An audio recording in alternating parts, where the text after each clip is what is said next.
今一开始来关心新北市三甲才拄发生汽车驶伤熊弄死3个人的车祸。昨昏尾暗仔，伫台南的玉井中华路嘛发生同款的事故。这是一架修理车，嘛是因为不明的原因驶真紧，去弄到过路人一对翁仔某，造成一个人死亡，一个人重伤。驾驶伫事后，伊是解释讲，伊是阳性发作。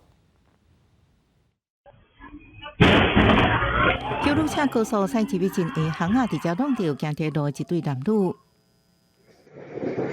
救护车弄到了无停落来，直接冲过路口，弄到几台停伫停下卡的汽车，清起一片白烟了后，附近民众听到这么大的声音，赶紧来到三公。他完全没有减速了，他直接切这个角，直接撞进。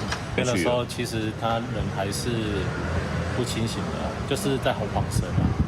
因为他那时候油门其实还是踩着，然后我赶快过去帮他熄火。下班之后，然后他们就跟我说不能提车进来，因为有车祸。就是他们来运动，结果就被后面的车子追撞，然后一个撞倒了，然后另外一个喷飞。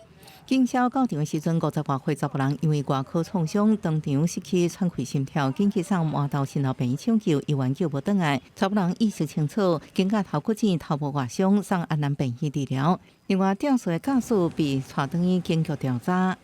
玉井区中华路段发生一起交通事故，有一严性驾驶疑似身体状况不佳，驾车擦撞2部自小客车及2名行人后，车辆持续向前暴冲。 再撞击停放骑楼4部机车，该严性驾驶酒测只为0，相关肇事原因科正由本分局调查中。